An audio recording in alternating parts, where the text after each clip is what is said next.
Hey guys, welcome back to the channel. This is AMQF Dating. My name is Chung, and today I am joined by Ruby Love. Ruby Love of GoodGentleman.com. And today we're going to be kind of learning from her, talking about the Asian male experience and also the concept of a good gentleman. And Ruby, I want you to take the stage here and give yourself, just talk about why you're credible to talk about the Asian male experience and also the concept of a good gentleman. Awesome. Okay, so hi, I'm excited to be here and talk about this today. So I guess to start off and letting you know, I guess who I am. I've been interested and very passionate about relationships since high school. Believe it or not, I just love hearing about those stories. And one thing kind of led to another, where I decided I wanted to make a career out of this. So I got my master's in marriage and family therapy. So I was actually a couples therapist at first, and then being a couples therapist, I realized, ooh, like a lot of these couples shouldn't have been together in the first place. And my whole thing is about adding more love into the world and making a difference. And I realized I don't think I'm really helping here. So that's when I pivot and I thought, what if I help singles find the right person? So I was a matchmaker at first. And then after that, I realized, that's not great. I want to be a coach. I want to build people up to feel confident in dating, and then they can get a matchmaker. So that's when I worked for eHarmony. So actually, eHarmony picked me up as like their lead matchmaker coach and trainer, a lot of different hats. But after working for them, I realized who I felt so passionate about helping. And I realized those were the good guys. And there are multiple reasons and factors that become involved with that. First, I grew up around brothers. So I think naturally, I had this very analytical and structured way of thinking, but seeing their struggles in dating as Asian males too, I just felt like I wanted to help them. I wanted to help those good-hearted guys. And so I decided to do this on my own. I left eHarmony and started my own business and thought, let's add more confident men out there, and that will hopefully lead to more relationships. They'll be seen more, they'll get more opportunity, and I would add more, once again, love into the world, as you'd Yeah. say. Yeah. So because of that, I've been given such great platforms like TEDx or different interviews, and I'm just trying to, I guess, like I said, spread the love and make the difference. Absolutely, and I love that. I know that you had like an interview with Kevin Tang. How did that go? It was good. I'll always remember that interview. It's probably one of the most fun. Yeah. Yeah, and interesting. And because he is an Asian male himself who is dating, who is having his own experience. And it's always fascinating to walk anybody kind of through that. Yeah. No, Kevin's really good at interviews, far better than I. And obviously, you're like you're more experienced as a dating coach than I, so I'm gonna be learning a lot from you today. But I want to ask you, so like obviously, we gotta address any potential controversies, right? So, guys. I know a lot of guys are out there. They're saying, don't listen to female dating coaches. They don't know what we're dealing with, and all that. I want to take a moment, right? So, I know that you don't just work with Asian guys. Like I know that you don't market yourself as an Asian dating coach. You're more like a the like helping good guys, right? Mhm. So like what do you say to any guy, like obviously, like we don't want to hate on anybody, but what do you say to any guy that says that, oh, like she doesn't know what we're dealing with? Well, first is no, I don't, right? I'm not a male. I don't completely understand what it is to experience these struggles they are. Hmm. However, I guess on the other side of it is they're trying to date women. Hmm. You don't understand us. So who are we trying to understand here, right? Because Yeah. I never tell my clients, never in any part of my website or marketing, I say, I'm going to teach you how to be a man. No, I'm not. I don't know what that is. Hmm. But I am here to show you and teach you how women think, what we experience, how we feel. When you send that certain message, what are we thinking? Hmm. I was single at a point. I have a lot of girlfriends, and I can kind of show you what it's like to be and to date as a woman and the struggles we have. I feel like a lot of times guys think girls will always have it easy. You don't struggle with anything. But in reality, you have no idea. We have our own struggles that I'm pretty Hmm. sure you wouldn't want to face if it was in our shoes either. So Yeah. I think that's the biggest one. It's, Hmm. well, if you're a heterosexual male trying to date a female, wouldn't it be helpful to actually know what's going on for us? Hmm. Yeah. And it's like, like I think that it's important for us not to bash each other, like Right. because there's gonna be people on both sides, radicals, where like they're trying to like be like, oh, men have it worse or women have it worse. And Yes. like history changes, but it's like at the end of the day, I want us all to reconnect, because I feel like, we're so disconnected now.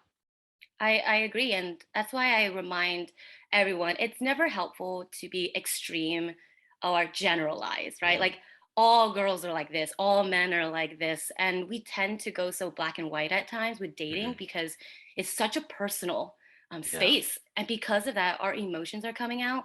So whether that be with guys or girls, because I used to work with both men and women, even though now I'm focused with men. Yeah. But even with my own girlfriends, if they do that to me, I would say, hey, you don't know what those guys are dealing with. And at the end of the day, I just want everyone to know everyone has their own struggles. You Mhm. see that guy being confident, you really think he was like that though all his life? You don't know that. You see that pretty girl and you think she has it easy. No, you don't know what's happened to her in her own experience with men. Like it's Yeah. everyone's own journey. And to not focus on that, just focus on yours. That's Yeah. usually what I would advise. Absolutely. And that's kind of like, what we advocate for on this channel, right? It's self-improvement, Like Right. I think the only time you should ever talk about anybody else is to lift them up. Like, what do you think about Yes. that? Yeah. Yeah, no, It's I just, yeah.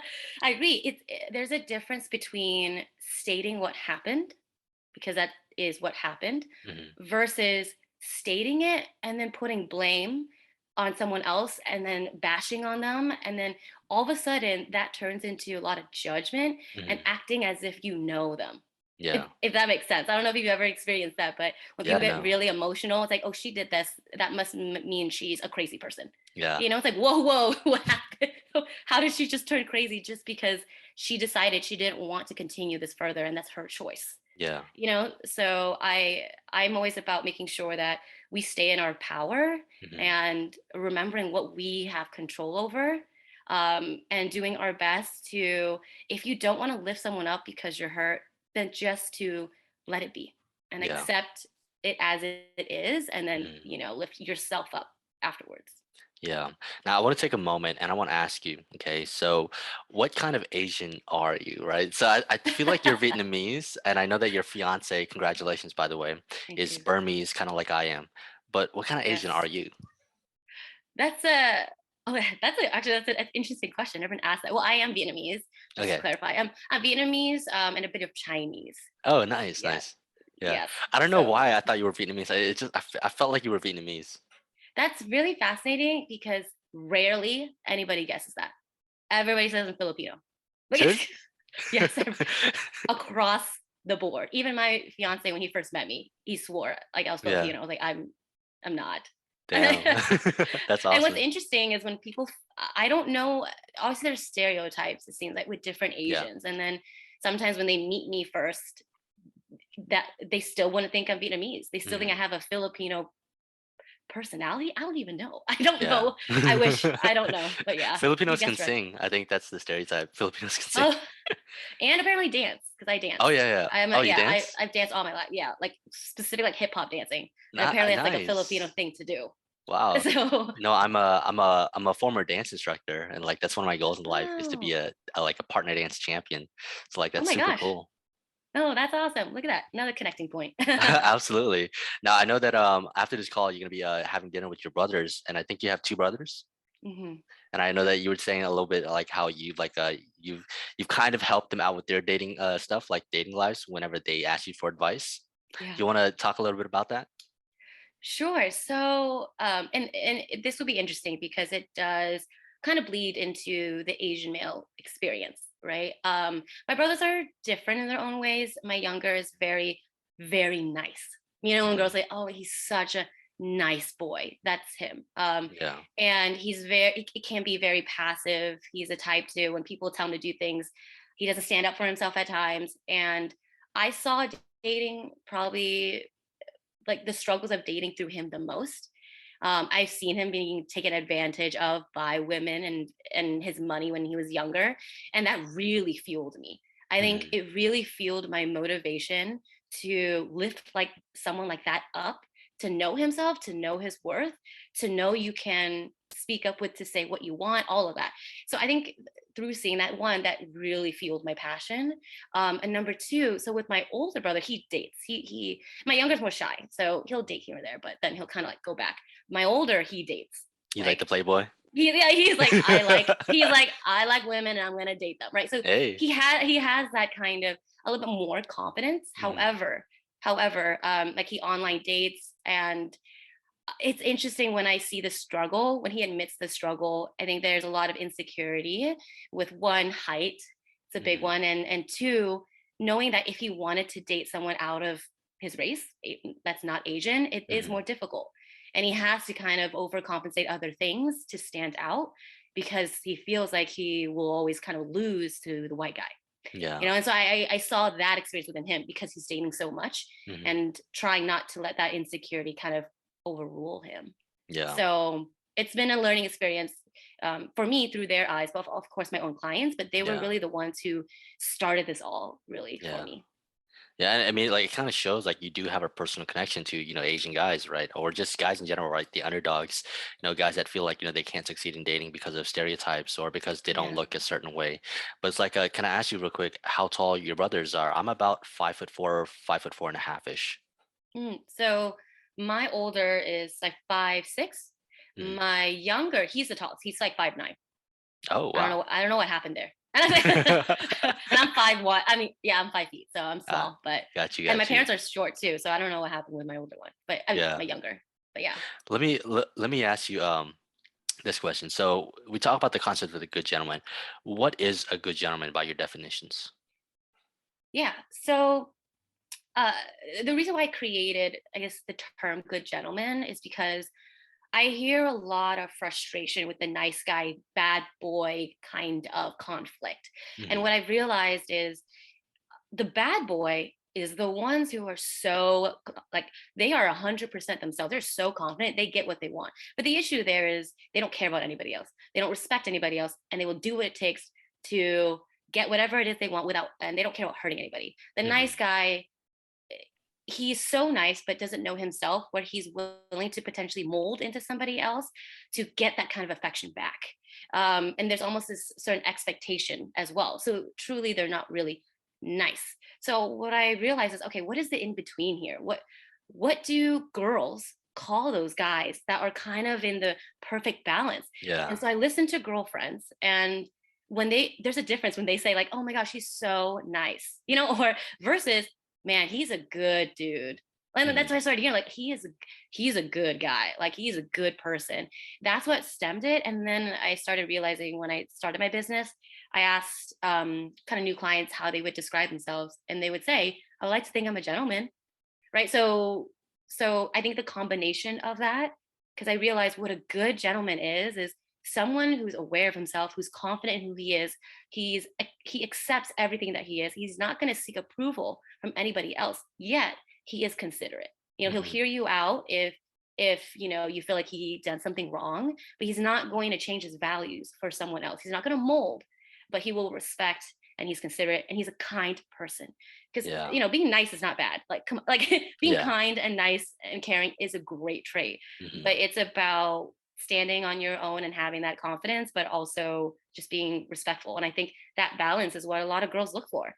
Yeah. And when the guys are there, when I meet these good guys, which is what I see my clients transform into, I see that, and that's Yeah. what makes them so attractive, and that's when they start getting the girls. So I just feel like good gentleman is kind of a good way to describe it. No, I agree. That's something that a lot of the guys don't think about, right? Because like it is that spectrum of nice guys, bad boys, and the good guys in the middle. And it's like, nice guys, and I've heard it, like, and I've seen it. It's nice guys are just buttholes in disguise, right? And then Mm-hmm. the a-holes, right? The bad guys are just, like, they're confident, but it's more like arrogance a lot of times, right? Right. But I feel like, with girls, like, I think like the bad boys succeed because they're the only ones really approaching girls and being honest with their intentions, like, or at least like making a move. And I feel like, like, Yes. girls are often shamed from making moves, like approaching guys. So it's like Right. nice guys, or like, you get, yet the good guys have to be more direct with girls. Otherwise, the only person that's Exactly. going to succeed is the bad boys. What's your take on that? Exactly. So I think it's a combination of things. I think the most attractive trait, and I'm pretty sure you're aware of this too, right, is confidence. Confidence is sexy for any person. Hmm. And I think the bad boys have such a grip on that. It's Hmm. alluring when people know who they are. Yeah. So women can't help but feel like, wow, number one, he's approaching me. But number two, he wants me. Yeah. So he's saying he wants me. And he's kind of, there's that energy of when someone is fighting for you. And that's a Mhm. quality that, a woman does look for in a man in a long term relationship. It's just a little skewed, of course, in the beginning when they Mhm. first see that, because that's what they see. So I think it's a combination of, why, yes, they have that confidence, but it does seep into cockiness and Yeah. arrogance, which then the girls see at a Mhm. certain point. But number two, yeah, to your point, they're not afraid to make any moves. While the nice guy, they're they're scared to step on any toes or to rock the boat. They're scared to state how they feel because it might come out wrong. There's a lot more fear there. So because about how can anything happen? Mhm. There's not too many experiences where a guy would just be almost like a friend and so kind and nice, not even saying, "Hey, I want to take you on a date." They don't normally do that. They just Mhm. say, "Want to hang out?" And then, but Yeah. I think in their heads they expect all of a sudden the woman to start showing interest, but that unfortunately doesn't happen because, Yeah. yeah, not it's still, I don't want to say traditional, but there definitely still is that dance of women don't approach. Women like to have that little Mhm. chase, Yeah. or yeah, someone pursue them. Yeah, and I don't think there's anything wrong with that. I mean, that's just how it is, Right. and I think that's how it should be. But it's like when you start changing that kind of stuff, it's like you're gonna have to deal with the consequences, right? So it's like, like there are girls that will, go out and approach guys, but like a lot of times those girls will Mm. be a little bit more argumentative, a little bit more Yeah. challenging, to deal with, Yeah. and it's like, Yes. they'll keep you on your Yes. toes. Yes. They have a little bit more of that fire in them. Yeah. You know, But so it's like those it's up to the girls. guy. It's like, do you want to deal with that? So it's like I Yes. think that men should be masculine. I think that women should be feminine. But to each their own. But I want to go ahead and ask you, like, what about some practical advice? Like, what's some practical advice you have for guys that might be considered like an underdog? Some practical advice I can advise them. I think the first thing is to make sure you know what your own attractive traits are. Like, I don't think they know. I think at times guys know what their strengths are, but not their attractive traits. And that's how they feel a little bit insecure. They're like, oh, I don't know. I don't, why would a girl like me? So I think the first thing is to figure out, yeah, why would she? Like, what, what are those attractive traits? Um, and a tip to finding that is, because I feel like a lot of people go on dates and they just kind of talk about, well, we'll see where it goes. We'll just talk and hopefully we'll have fun. And then they talk about their interests, right? Like, oh, do you like to travel? I love to travel. Do you like food? I love food too.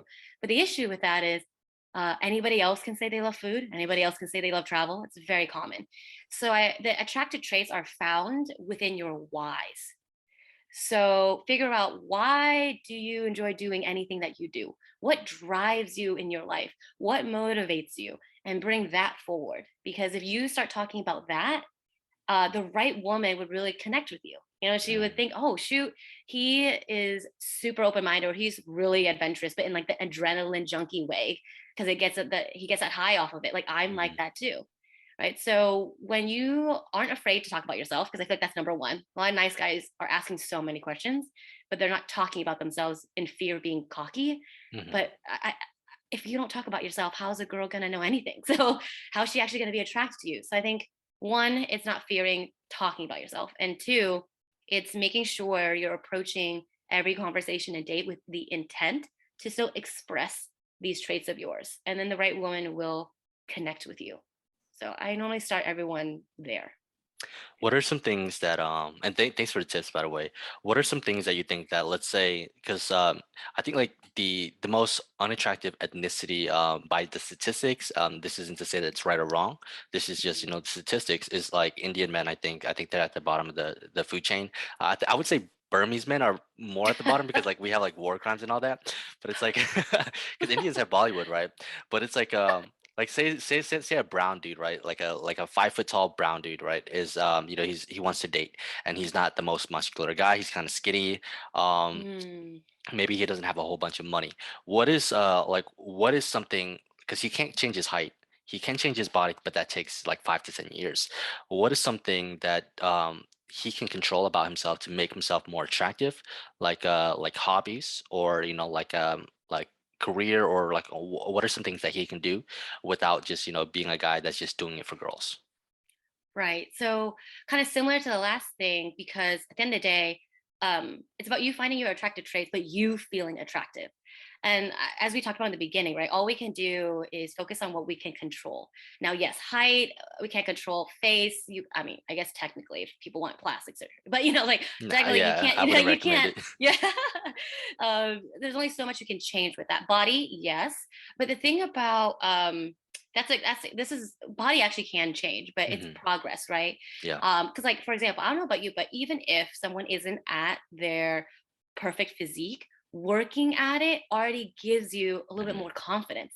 Because Yeah. even though you're looking at yourself every day, and if you work out, you feel good internally, mentally, and emotionally, but you're working towards something. So my advice normally is to focus on what you don't accept of yourself, and one, either do something about it or learn how to accept. And that's the hardest thing to teach, right? And that's why some people will go to therapy to make sure they really work through that, because you can't change that. Let's say you're Indian or Burmese or Vietnamese, like that's who we are. So then what can you do? It's about shifting your mindset and how you view that. So for Yeah. example, I have a lot of Asian clients who come in saying like the world's against us, like society's against us. I see the statistics. And I was like, well, okay, one, because they're guys and they're logical and rational, Yeah. I first tell them, do you really think no Asian guys are in relationships? Like, like, do you really think that all Asian girls are with white men? And if you really think that, oh, I'm an Mhm. example, I'm not Yeah. with a white guy. So it's first taking out that generalization, Yeah. number one. But then number two, it's changing their views of what Asian means. So I Mhm. actually this is a good example. I have a current client who brought this up, and he's obviously Asian, and um, his motivation is to not be like a statistic. He doesn't Yes. want to be that stereotype. He's like, I love oh, that. yeah, people think that Asian guys are passive. No, I'm going to talk to these women. Like like and I'm like, I'm like, that's right, go for it. Hey. So he's breaking kind of the mold, right? But Yes. that's his choice, because he wants to view himself in that way. Mhm. So I think at the end of the day, it's about, well, who do you want to be? That's the big question. Mhm. Who do you want to be? Because anyone can say anything else about you, but if you define what Asian means to you and what your Mhm. culture means or who you are, then that's what matters. Yeah. Now do that. So and when people have factors against them, let's say, so for example, I did have a Indian client who was insecure because he's Indian. He's short. He's 5'4", and he's bald. So he's like got no Nice. hair too. So he's like, oh my gosh, like Shave it all everything's off. against me. Yeah. But what ended up happening is he did his best he knew his strengths were within his character and his personality. Mhm. So he had to, one, almost kind of forget that those factors were there, because trust me when I say women can feel it when Mhm. you're insecure about it. Yeah. When you go on a date and you're like, oh, I'm 5'4", I wonder if she notices. I know you're not saying anything, but women can Mhm. feel it. So Yeah. he did his best to almost let it go and just realize that's me, but there's this better part of me. Yeah. And so he showed his charisma or his personality, his Yeah. character. No one ever really asked about height or anything, and now he's married. Mhm. And his Wow. wife is actually either same height or a little bit taller, but Hey. he realized like that's not a factor unless you make it a factor. That's what I Yeah. normally say.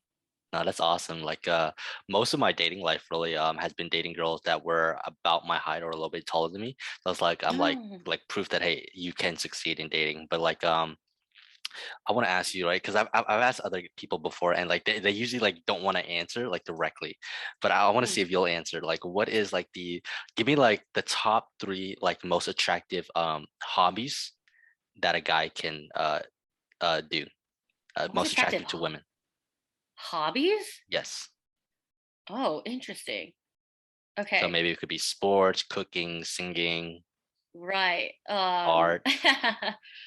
Okay, so I feel like this is the first thing I thought of, and I feel like a lot of ladies, when they're like, "Hey, he does this," they're like, "Oh my gosh, yeah." Number one is probably cooking, or in tying to that, he cleans too. Like, Yeah. like he offers to clean. Like that's a big, but that's not a hobby, right? That's just something you Hmm. help with. But probably number one is cooking. Two, this is a cliche. I feel like that's now brought on media. I can see how music, like singing, any Hmm. arts, like dancing, but maybe that's just because I'm a dancer. Like if you're a performer, yeah, if you're a performer in any way, that just says you need confidence. Like Hmm. you performed, if you perform in front of people or on a stage, that already says you have some confidence in some way. So I definitely think women appreciate that. And then third, like sports. No, I feel like a lot of women, unless the woman loves sports, then she would like it. But Because they like, associate that with like um it's too much. Or no, unless you mean playing well, sports versus more watching about sports. not about the woman that not really that the woman will like the guy, more that she'll be attracted to the guy, Oh, like yeah, physically yeah, attracted to him. yeah. So if of course like the top sports are football and basketball, so Okay. like, if So they so play what it, so not what would you watch say? it, Like if they play it. okay, so if we're thinking like, like physical attraction to a guy, like the top three hobbies, what would you say? Because you said cooking and then singing and then sports as well. Would you still say it in that order? If we're talking about just No, like I, pure I know. physical attraction? I would say sports is number one. Sports? It's number one because if you play Okay. sports too, you also have a certain physique, What and that about number two? matters to ladies. Mm, Personally, I would say I think cooking is a pretty big one. Yeah. I think that's just really attractive to ladies. I don't know if this is a hobby, but I thought of this too. If he's like a world traveler, Yeah. yeah, Yeah. women love like, wow, he travels everywhere. Maybe he can Mhm. take me. Like Yeah. so I would say it's somewhere in. It's hard for me to choose. I know sports is number one. Hmm. I would say jet setter kind of lifestyle is probably Hmm. number two now. Totally forgot that, but I know that's a thing. And then Yeah. number three is anything kind of creative. So I kind of lump cooking or music kind of together just Hmm. because or performance just because they're all kind of creative, Yeah. and it shows that a guy is a little bit sensitive, Yeah. if you have any of those, and women like that. So I would say that's the order. I appreciate you giving me like a solid answer. I appreciate that. Oh. I would respectfully disagree. I think that number one would be like dancing, specifically partner That's good. dancing, because you're constantly around girls and you're actually physically touching girls. So I think that, True. like you have to learn how to be good around women. So it's True. like sports, I mean, you get the physique, but like dancing, like there's a reason there's the stereotype of the Latin lover, you know? That's true. Yeah. That's a So good there one. is No. that. But yeah, so let's say, okay, what about like okay, what is like, can you share an example of maybe like another like, story of like a transformation that you've seen, a guy take that you're really proud of? Oh, okay. Let me say. Oh, there's so many stories. I think without because I definitely know there's this. I can think of kind of three to four stories that are kind of similar. I don't want to obviously pinpoint one particular person and their details out, but I will say it's the 40s, like year olds, like 42, 43, 44, never been on a date, never have been kissed, no, like it, they are just starting, like, because they Yeah. and they don't know it's late, but it's because either career or they've just been shy, they didn't know what to do, Mhm. and they really feel hopeless. I Yeah. think that's when I feel the most passionate, when they really feel like, I don't know if I can do this. I don't think anybody will ever like me. Yeah. And when I hear that, it breaks my heart, and especially when they say, well, now it's too late. Because if I'm in my 40s and I didn't try anything, why would anyone ever want to choose me versus someone who has had experience? Um, so that moment when they realize that this is possible for them. So I go through a lot of confidence attraction work with them, a lot of mindset obstacles, because if you can imagine, if they've spent almost 40 years being single and putting themselves down and not trying dating, they've really built up this habit to self-sabotage or Yeah. overthink. Those are the two big ones: self-sabotaging or overthinking. And when I slowly work through all the internal work first and starting to see that hope kind of go back in their eyes, and they're like, oh my gosh, I think this is possible. And then they start going on online dating and they're messaging, and girls are responding. And it's not the dates and that are the most rewarding to me. It's them realizing that they do deserve this and they can do it. Like someone can actually like them, Yeah. and not only that, but it's possible now to find the one. So I think it's really awesome to hear it when I hear a guy report back to me, usually months later, because obviously it takes time for a relationship to build. And they'll be Hmm. like, my gosh, Ruby, it's happening. I got my first girlfriend. And I was like, oh my God, at 40 something years old. And they're like, Nice. I never thought it was possible, but she's so sweet. And they'll send me a photo. And I'm like, oh my Hmm. gosh, this is just, I just feel like I'm really creating love out of nowhere. Like Yeah. that's really rewarding to me because it's really painful to see people feel like they've either been friend zone in the past because they haven't put themselves out there. They just kind of try to like date friends. So they're Hmm. usually the guys in the friend zone. But to see them feel like one, they can do it and have that Hmm. confidence. And number two, they actually found someone, that takes care of them well and they can enjoy life with. And they will send me photos of updates when they like get a home or buy a puppy together. Like it's just so transformative to me. And I love Yeah. seeing those stories, you No, know? absolutely. It's So just, I mean, like when somebody tells you that like your advice has literally changed their life or like yeah. changed like made them feel good that day, it's just it does something to you and it just encourages you. I love that. But Yeah. okay. So building off of that, right? I want to ask you this because obviously, like we're both Asian, and we know how like Asian parents and like Asian households can be. Like, Yeah. how does your family feel about what you do? Uh, so now they accept it because Now I they make accept it. money. Because I make Hey, money, like hey. like because I can live on my own. I've treated them Uh-huh. out. Like it was this past year that my mom really accepted because it was her like 60th birthday. I paid for this whole trip for her. I threw Hmm. her this party. So she basically was like, "Oh shoot, you actually have money. Like you don't, Hmm. you're You you're get that living on money, your own. money.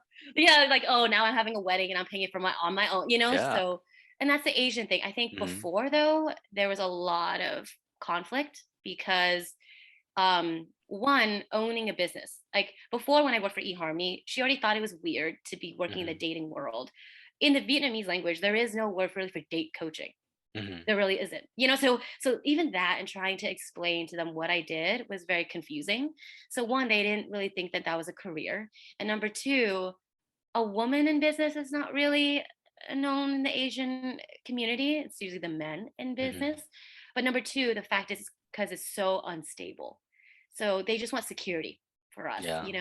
That's why they've always said be a doctor, be a Yeah. lawyer, because Engineer. that's money. Yeah, an engineer, it's secure money. Hmm. So for the longest time in my first 4 or 5 years, my mom just never accepted it. She would Yeah. always say, like, hey, when do you, go back? Are you gonna go back to therapy? Why don't you work for like the military and be a therapist? I was like, what are you saying? I was like, I'm Hmm. totally okay, but Yeah. she'll always slide that in. Yeah.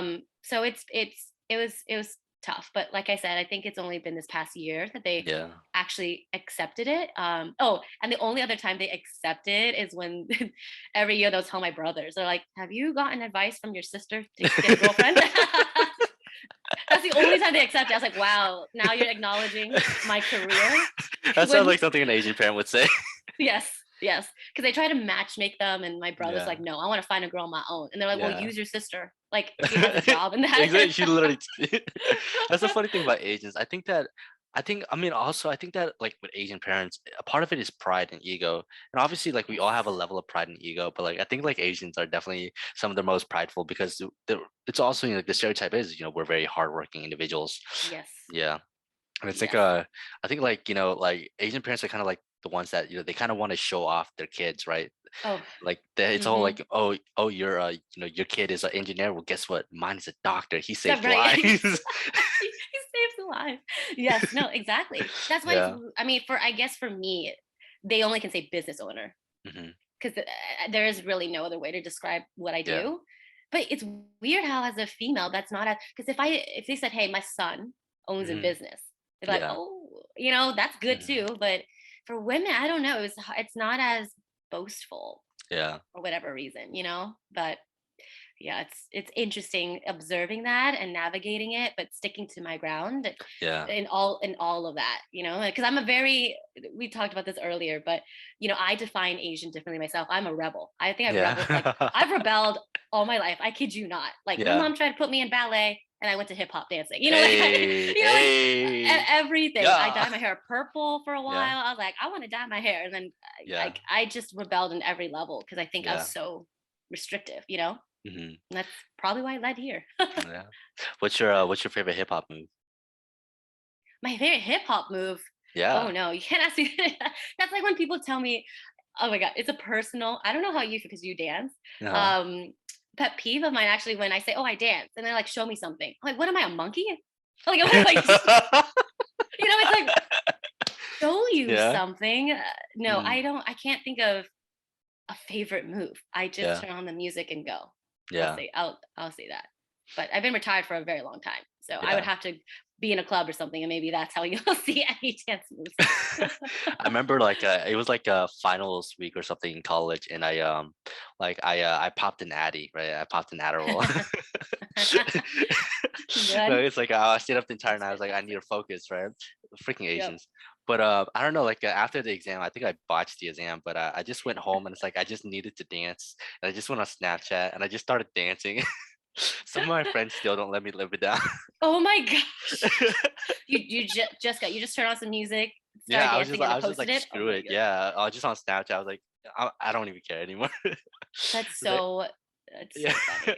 Adderall Um affects different people in different ways. oh, for sure. I mean, for Yeah, sure. I mean, how who yeah, I've always said if TikTok is big now, but I mhm, danced years ago, and if yeah, TikTok was there, it's mainly kind of got big because all the dance yeah, moves and sequences. I was like, I'm pretty sure I would totally be down for that. Like I love all those yeah. things. But yeah. Yeah. I have a tough relationship with TikTok because like on one hand, I'm a dancer, so I love dancing. But I was like TikTok is just, like it's just I feel like it's done so much bad for our generation. Yeah, It's just caused a lot of toxic behavior. So it's true. it's a hate relationship with TikTok. Yeah. Oh, I agree. I think I Yeah. started it and then you have to take a break and then you're like, I can't look at this anymore. And then you go Yeah. back. So it's like it's a whole thing. Yeah, it's a whole thing for sure, for sure. Well, okay, what advice do you have like for because like obviously like I'm like a beginner, dating coach, right? But what advice do you have for anybody that kind of wants to go into the industry, as somebody with like I think multiple years of experience now, right?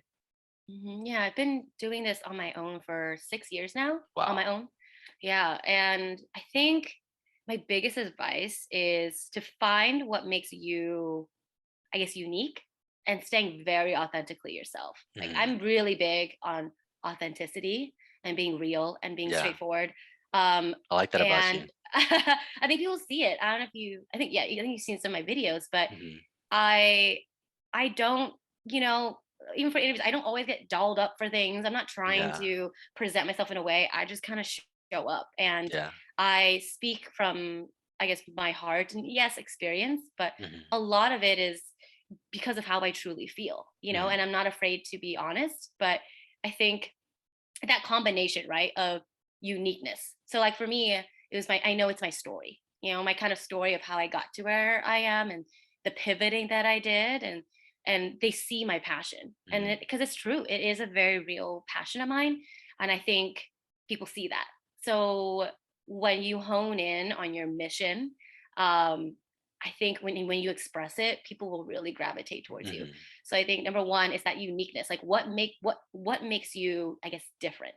And then number two, it is that authenticity and that kind of straightforward and honestness. And then after that, then it's a whole business aspect, right? Like Hmm. marketing, and which is something I wasn't familiar with. I had to take business like courses and classes to get that all Yeah. started. But I think number one, being very clear on those two things is really important in starting out, like as a date coach. Yeah, for sure, for sure. I think that like what sets us apart, I think, is the way that we market ourselves. I think that's definitely a big part of it. Because there's Right. always been dating coaches, relationship coaches throughout time, right? Yeah. There's constantly being new people. But like the way I see it is like every single person has a unique story, kind of like you were saying. It's like you as a like as a Vietnamese woman, right? So you can relate to a lot of Asian guys because you have that experience, right? And that's why a lot of Asian guys come to you, but also you have that Mhm. female like female like insight, right? But like I don't know, like if anybody out there wants to be like the next Asian dating coach, guys, feel free to learn from this interview. Obviously I'll be learning as well. But it's like I don't know, I think that when people think about that whole concept we were talking about earlier about like doctors, lawyers, engineers versus like a dating coach, I'm going to go ahead, I'm going to give you some encouragement here because I think that we all need it. And if anybody else wants to be a dating coach, I think that Mhm. helping somebody like overcome anything like self-esteem issues or whatever, helping somebody build confidence so that they can attract a beautiful loving relationship with the future, their future girlfriend, their future wife, their future mother of their children. That Mhm. I don't know how you could put a price to that. That's priceless. It's like Mhm. a relationship with somebody that's going to last you 50 years plus. I mean, Right. marriages, like most weddings cost like upwards of like how much do most weddings cost? Oh, it's anywhere I've learned the average of like maybe average is 80, Hmm. but most people minimum you spend is 50K. Yeah. And then the nice weddings, especially nowadays, because Yeah. the wedding industry is booming, Uh-huh. it's 100K. So you think about that, right? This is like Mm, normal, okay? But like how much does a divorce cost? yeah. Yep. It's like you think about Oh that. It's gosh. like you need somebody to help you get into the right relationship so you don't have to deal with divorce that affects you for the rest of Exactly. your life.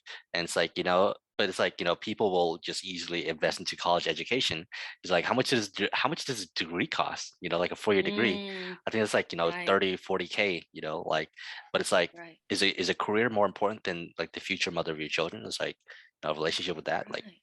you know, Well, and I love that you bring that up because it's really about figuring out what's important to you, right? yeah. So if someone says a career is important to you, understandable. We do need money to survive. Yeah. Okay, then you invest in what it takes to get there, whether that be Hmm. college or some people do other sorts of courses and classes. So they think that that's valid, and there's no really any judgment on that. But with dating, I feel like a lot of people say, "Oh, I want a wife one day," or "I want a husband one day." Hmm. So my usual question is why not invest in that? Yeah. Why is there a stigma? And Hmm. usually I hear this in inquiry calls sometimes, like there's a resistance because there's stigma that you're shamed or you're Hmm. not good enough because you have to ask for help. But No. but in reality, why do people have fitness coaches? No one ever questions that. Yeah. Like you want to, like you want a better body, so Yeah. you invest in a really good fitness Mhm. coach or expert. So in your love life, why is that any different? Yeah. It's not like they teach any of this in school. Yeah. So You'll how is find that any different? oftentimes like the people that will shame you the most are going to be the ones that are in the most unhealthy relationships. Ah, Yeah. It's like a that's lot of times people that cause drama are the ones that hold resentment for themselves. They're just projecting. that's it's very valid, very true. Yeah. And I think that's why it's helpful to, and this is where obviously as a male dating coach, I think it's really great. Like you can really tap into your audience. You Yeah. really can. You really can Yeah. write out what it really feels like on your end, which is what we tapped into before about truly understanding the experience, right? So it's just a kind of about knowing what people want, what they desire, Hmm. and honestly, like how painful it is when you don't have that. Yeah. Because I've I always ask every client when they hop on a call with me before they even become a client, Hmm. I always ask them, why do you want this? And that question is so powerful to really reflect on. Like, Hmm. why do you want a relationship? Why do you want love? And many times the real answer is how painful loneliness is. Yeah. Especially when you get a certain age, right? Like when Yeah. you're really your 30s and 40s, there's no more college. You don't hang out and like with other people around you. It's just work. And now, especially with after COVID, people are working from home more, Yeah. and they just realize like they just keep coming home to themselves, and it's just lonely, and that starts to become a Yes. little painful. So are Yes. you gonna fill your time by doing something about it with a Hmm. dating coach? Because you feel like, just like working out, like I said, if you feel skinny, even just the progression of doing Hmm. something makes you feel a little better than just sit there and watch another Netflix show, Yeah. you know? Like, It's so loneliness. I 100% agree. Like at the end of the day, we all have a genuine need for human connection. yeah, It's just like even parents, right? Even your parents, your grandparents, even like little babies, we have a right, genuine need for human connection. And I'm right. glad that you're aware of that. Yeah. No, Absolutely. and that's what's hard is if you can imagine the kind of guys I work with, right? What I target are the really introverted, reserved, more shy Mhm. guys, but that also means that they're not being social in other ways. Yeah. So for example, I know, or I knew in the past, even when I was single, I wouldn't settle. But I also know that I have a great family. I have a big family, and also I have good friends. I'm pretty social myself. So I'm able to at least keep some connection, right? But I feel like with a lot of the clients I work with, they're not going out and Mhm. meeting new friends or socializing. They're so introverted to the point where they it's hard for them to even keep up friendships. So Yeah. that's even more painful for them. Yeah. You And know? you have to have friendships and you have to maintain your friendships Right. when you're in a relationship, in my opinion, because like Right. isolating yourself in a relationship, it's very easy and it causes a lot of issues. Right. So many times when I first start working with someone, I ask them what their social circle Hmm. looks like. Yeah. Because if they tell me they don't have close friends, Yeah. then then normally in our program, I Mhm. suggest to just go and meet people. Like, it Yeah. never hurts to have friends. And also, you never know, like, the friend circles they have, you know? So you're just kind of Yeah. opening up your network because Yeah. you also don't want to get in a relationship and have nobody else. Oh yeah, That's for not sure. good either. Absolutely. And it's like I love to ask guys, like that ask me for advice. I like to ask guys, one of the first things I ask them is, do you have any female friends? Oh, yeah. Because like, like you have to be able to have female friends in order to have, good relationships with girls. Yeah, I agree. I agree with Yeah. that. There's an understanding, at least when you have female friends, of how they live their life and Mhm. the things that happen to them, and yeah, that kind of even interaction between male and female. Oh It's yeah. helpful to have that. Yeah. It's literally practice. Yeah, yeah. Yeah. Yes. Now I Mhm. want to ask you before we go to like the big question, right? I want to ask you, do you have any like, is there like any questions that you always wanted to be asked on an interview? Oh, that's a good one. Interesting, huh? Yeah, that's a really interesting question. What I've always wanted to be asked Like, what's something that nobody's ever like asked you, or like that you love to talk about? that I love to talk about. Hmm. I think actually it's interesting because it kind of made me think of what you were asking me. Like, no one really asks us about who I am, Yeah. if that makes sense. Like, who I personally am. Hmm. And that's the first thing that came to my mind. But I realized you did that, even if it is finding out facts of what Asian am I, or that I love to dance, and there's that kind of aspect of me that makes me a person. If Yeah. that makes sense, like, or I really appreciate that. But that's normally what I think of. I don't think people really know who I as a person am, and I Yeah. find that that's important. So Absolutely. I guess to answer your question, it's when people just ask like, "Who are you?" Well, maybe not Yeah. that broad, but if they were to ask like, if they were to ask like, "How would you, describe yourself in 3 words or Yeah. something, just as your personality?" I think that yeah, I think How that's would you, always cool. how would you describe yourself as a animal? As an animal, Mhm. oh, As an animal and as a color. as a color. Okay, color. I see myself already. I don't know why I pictured this one. That one's easy because I always go for like the maroon or the red. I'm a ruby. Hmm. Okay. So I'm a that's for sure. And I love my name, which by the way, I make fun to my parents all the Yeah. time. I said, "You made this because you named it Ruby." Yeah. Because a ruby gemstone and the color Hmm. is about passion, and it's Hmm. about love, and Yeah. it's about if you actually look into the gemstone, it actually is supposed to activate you being your best potential self. That actually what it is, and so I feel Yeah. like I really actually embody that and the Yeah. color. And I guess with fire, I do have a fiery personality at times too. So like Yeah. it just Okay. all works. That's color. Animal though, I don't know why the first animal that comes to mind is like a cheetah. I was thinking a Like, tiger. Yeah. oh my god, that's close. It's either that kind of family of cheetah, Hmm. tiger, lion. Lion's too much. I feel like that's Yeah. just too much. Tiger, but I feel like I almost thought that because we're in the year of the tigers, I think I'm cheating because Hmm. people have been talking about the tiger a lot because it Yeah. is the year of a tiger. But I thought of a cheetah a bit because when I look at them, they're fast, but Hmm. they're like I don't know, just the look of they go so smooth, but then when they attack. Like I don't know. I just think of myself as a cheetah. Like they can look very cute at the same Yeah. time. Not saying that I am, but they have that soft look. I feel like I Yeah. can be very soft and kind, yet when I'm after something, I'm after it. And I think for a tiger, it has more of an intense look to it. Hmm. And I just don't feel like that's me. Uh, I feel like I'm cheetah's just a more bit more graceful. yeah, that's the word. Yeah. They're more graceful with everything they do. They'll still Yeah. attack and they'll kill. But I don't know. I guess it's just It's it's that a mama bear graceful way. energy. Yeah, yeah. It's a graceful way of doing it. Yeah. Oh, I love that. I love that. But yeah, I want to go ahead. I want to give you an opportunity to promote yourself. Talk about who is your ideal client, and also like why anybody should work with you or where they can find you. Sure. So, as you guys probably heard from the interview, I'm a dating coach. I call it for the good intentioned gentleman. So, if you're a guy that is just struggling with knowing what to do, but you feel like you really want that long term relationship and you want to put your best foot forward and finding your confidence, and you feel like you're a little bit more reserved, shy, scared, you self sabotage, you overthink, you're negative, any of those, and you just want to find that hope again, that is really my guys. Especially guys out there who are thinking, how can I be attractive? I love video games. you're my guy. The video gamers, those are my guys. But yeah, and what I do is I really navigate what I call the dating funnel. That's what I call it. So I navigate them through the funnel itself of every layer. I work with most of my clients one on one. That is the best way to get results. Mhm. So you can always hop on a free call with me, and you can find me at goodgentleman.com/apply.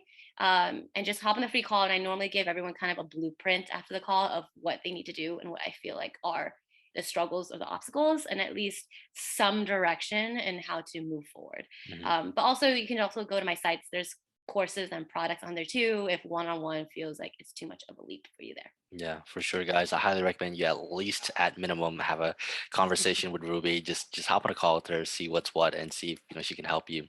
But yeah, so let's answer the big question here. And we'll both answer it. And it's the question. It's what is something that you would want the next generation to know?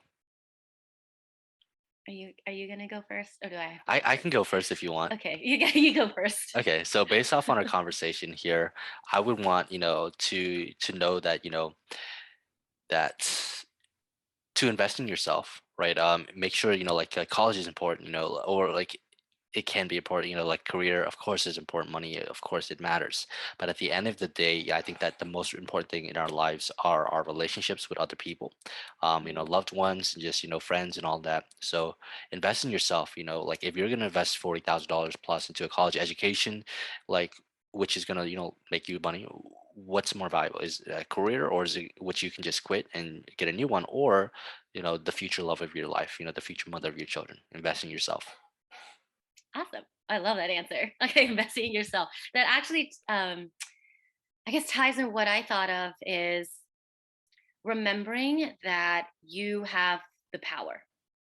I feel it's very easy for all of us to give our power away to people, to society, to media, and giving so much potential, like kind of influence on how you feel on everybody else. And it's just remembering that if you want something, you have the power to do it, but you have to take the step forward. So it kind of Yeah, aligns with that investing in yourself. It's you have to take that action. It's up yeah, to you. We can talk, and if you're listening to this video, you can talk. I mean, sorry, you can listen to it. But if you walk away and you don't implement anything that we just said, or even had a second thought of it, then what's really happening here? And then go back to complaining. Well, really, who's if you're wondering why does this keep happening to me, it's all really reflecting on, well, what can I do? It's changing the questions of why are women like this, or why is the world so cruel, to okay, what can I do? hmm Even that simple question, ask yourself, what can you do today or tomorrow that adds or makes at least a little bit of a difference, that is different to something you've done from the past? Because I always love to tell people, you can't, it's that quote, like you can't get something you've never had. No, have you heard this quote? It's like if you want something you've never had, you have to do something you've never done. yes. And And that's, yeah, that's fully believe very that. real. Because like the Mhm. definition of insanity, I think, is doing the same thing multiple times and expecting a different result. Yes, it is. It is. Yeah, And I guess tying back to that, and that's why I want to say, like, everybody, you hold that power. You are responsible for giving that away or yeah, not, and to recognize that, kind of going back to what we said, you're in control. And I guess it's remembering hmm that no one ever said love is easy. yeah, No one. I mean, even if you think that person has a beautiful life on Instagram, you don't know what's going on behind the yeah, scenes. You don't know the struggle they've had to find until they found yeah, that relationship. So I think it's just remembering no one ever says finding love is going to be easy, but it's always worth it. yeah, When I don't know whether you when people have found that person and they went through so much, I don't see anybody regret anything. They're like, it was worth it. Like yeah. it all happened for a reason. I have so many thoughts on love. It's just like so many different thoughts. And I feel like, man, we could talk for forever about this. But it's like love is one of those things. It's like you have to, because you have to consistently work on it. It requires a bit of Yeah. grace. It requires a bit of forgiveness, because nobody's perfect. So it's like at the end of the day, like you have to be there for each other. And there's gonna be times where you make Yeah. mistakes. There's gonna be times where there's ego and all that involved. But Yep. like it's like it's you have to be there for each other. I Like I love agree. to remember the karma, right? So like like everything you do, you like understand there's consequences for your actions, good or bad. I agree. And even if people aren't around you, what you're saying on the internet or what you're spewing out to yourself, that's part of karma and manifesting your own reality. I'm a big Yeah. person on that.